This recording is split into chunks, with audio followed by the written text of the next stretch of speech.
дар мавҷ барномаи иттилоотии хабар.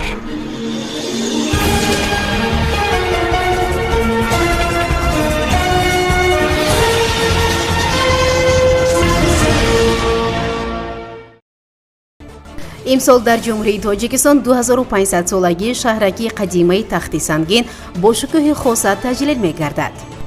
дар тоҷикистон беш аз 1.7 миллион дона либоси мактабӣ истеҳсол гардид.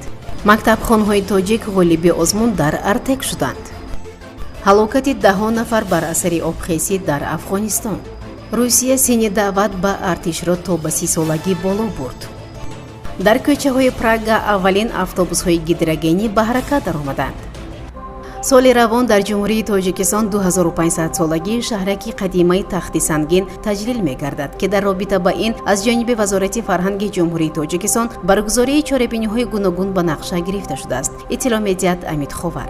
аз ҷумла то охири моҳи июли соли ҷорӣ озмун оид ба таҳия ва пешниҳоди рамзи 2500 солагии шаҳристони тахти сангин гузаронида мешавад. инчунин давоми сол албоми бозёфтҳо ва раванди корҳои ҳафриёти шаҳристони тахти сангин чоп хоҳад шуд. ҳамзамон шаҳристони тахти сангин аз назари илмӣ, таърихию фарҳангӣ ва меъморӣ омӯхта мешавад. дар назар аст, ки соли ҷорӣ дар ин ёдгорӣ корҳои ҳафриётӣ тадқиқотӣ зиёд гардида китоби тахти сангин дар таърихи Осиёи марказӣ таҳия ва чоп гардад. инчунин соли равон баргузории намоиши тахти сангин ёдгории фарҳангии антиқии тоҷикистон дар назар дошта шудааст. моҳи октябр бошад бо ташаббуси Академияи миллии илмҳои тоҷикистон таҳти унвони тахти сангин намуди омезиши тамаддуни шарқу ғарб симпозиуми байналмилалии илмӣ баргузор мегардад. ҳамзамон дар доираи ҷашнвораи мазкур байни донишҷӯёну хонандагони муассисаҳои мамлакат озмун ташкил гардида баргузории дигар чорабиниҳо низ дар назар аст. ёдовар мешавем, ки 11 ноябри соли 2021 зимни ҷаласаи 41 конфронсияи генералии ЮНЕСКО табқи тавсияи шӯрои иҷроияи ЮНЕСКО ва қарори 41 эспонсаи конфронсияи генералии номинаи Тоҷикистон оид ба 2500 солагии шаҳраки қадимаи тахти сангин ба феҳристи ҷашнвораҳои ЮНЕСКО барои таҷлил дар солҳои 2022-2023 ворид гардида буд.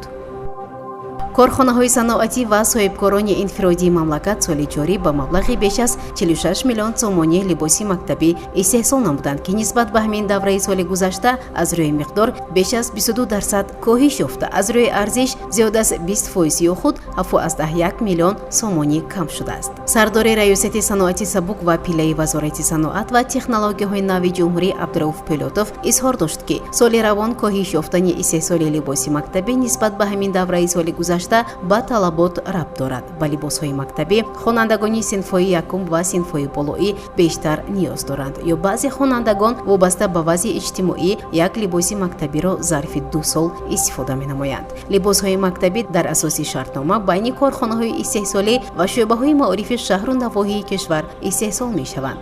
бояд гуфт, ки нархи як либоси сегонаи мактабии истеҳсоли корхонаҳои ватанӣ 220-240 сомониро ташкил медиҳад. инчунин аз хориҷи мамлакат, асосан аз ҷумҳурии Ӯзбекистон либоси мактабӣ ворид мешавад, ки нархи як адад либоси сегонаи мактабии истеҳсоли ҷумҳурии Ӯзбекистон 180 сомониро ташкил медиҳад. манбаъ афзуд, ки либосҳои мактабие, ки дар корхонаҳои саноатии мамлакат истеҳсол карда мешаванд, пурра ба стандартҳои сифат ҷавобгӯ мебошад. матоҳое, ки аз онҳо корхонаҳои саноатии мамлакат либосҳои мактабӣ медӯзанд, истеҳсоли Туркия мебошанд. инчунин таҷҳизоту дастгоҳҳои корхонаҳои саноатие, ки дар онҳо либоси мактабӣ омода мегарданд, муосир буда истеҳсоли Чин ва Ҷопон ҳастанд.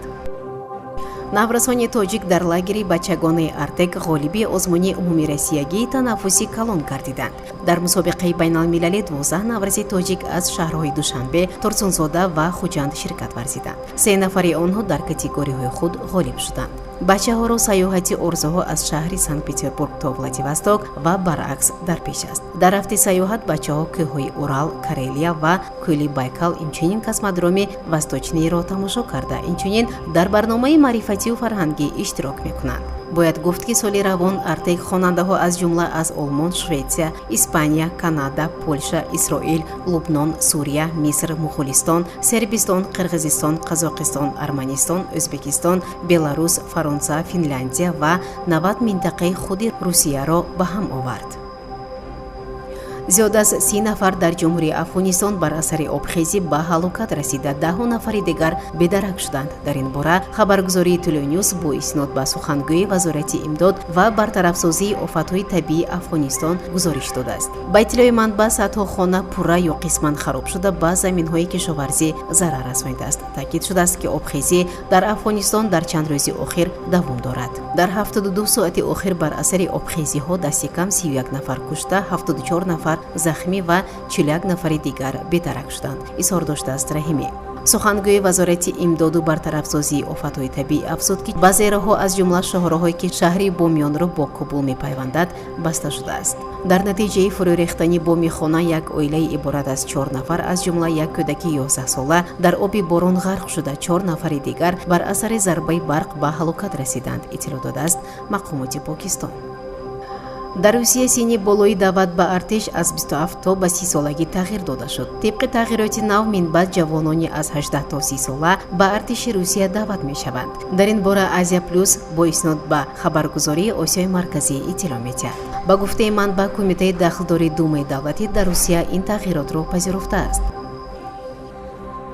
дар роҳҳои Прага аввалин автобусҳои гидрогение пайдо шуданд, ки гидрогенро ҳамчун сӯзишворӣ истифода мебаранд. дар ин бора Амид Ховар бо иснод ба Азертаҷ иттилоъ медиҳад. мувофиқи иттилои агенти, аз ин ба баъд ва дар тӯли 2 соли оянда мақомоти шаҳрии ин кишвар рушди инноватсиониро озмоиш менамоянд. маҳдудияти ҷорӣ намудани мошини дорои муҳаррики имконпазирро муқаррар кардан зарур аст. автобуси гидрогенӣ маънои автобуси электрикиро дорад, аммо он бо барқ пур намуданро талаб наменамояд. барои тавлиди нерӯи барқ танҳо таркиби сӯзишвори пур аз гидрогени тоза истифода мешавад. вай захираи 35 килограмм гидрогени дар 35 атмосфера фишурдашударо мекашонад, ки ин барои тақрибан 350 километр масофаи бехатар дар як нуқтаи сӯзишворӣ кофӣ аст. автобус бо платформаи паст сохта шуда, ҳаракаташ хеле ором аст. аввалин автобуси гидрогении Прагаро дар чунин минтақаҳои пойтахт ба монанди шаҳри ҷанубӣ ва Барандов вохӯрдан мумкин аст.